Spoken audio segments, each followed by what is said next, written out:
కీర్తనల గ్రంథం 41వ కీర్తన. బీదలను కటాక్షించువాడు ధన్యుడు.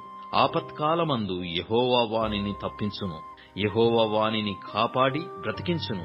భూమి మీద వాడు ధన్యుడగును. వాని శత్రువుల ఇచ్చకు నీవు వానిని అప్పగింపవు. రోగశయ్య మీద యెహోవా వానిని ఆదరించును. రోగము కలగగా నీవే వానిని స్వస్థపరచుదువు. యెహోవా, నీ దృష్టి ఎదుట నేను పాపం చేసియున్నాను, నన్ను కరుణింపుము, నా ప్రాణమును స్వస్థపరచును అని మనవి చేసియున్నాను. అయితే నా శత్రువులు నా విషయమై చెడ్డ మాటలాడుచున్నారు.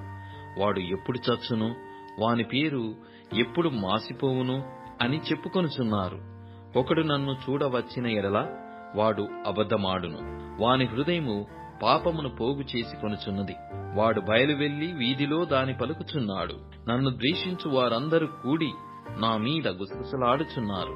నశింపజేయవలెనని వారు నాకు కీడు చేయ నాలో చించుచున్నారు. కుదురని రోగము వానికి సంభవించియున్నది. వాడు ఈ పడక విడిచి తిరిగి లేవడని చెప్పుకొనుచున్నారు. నేను నమ్ముకొనిన నా హితుడు, నా ఇంట భోజనము చేసినవాడు నన్ను తన్నుటకై తన మడిమెనెత్తెను. యెహోవా, నన్ను కరుణించి లేవనెత్తుము, అప్పుడు నేను వారికి ప్రతికారము చేసెదను.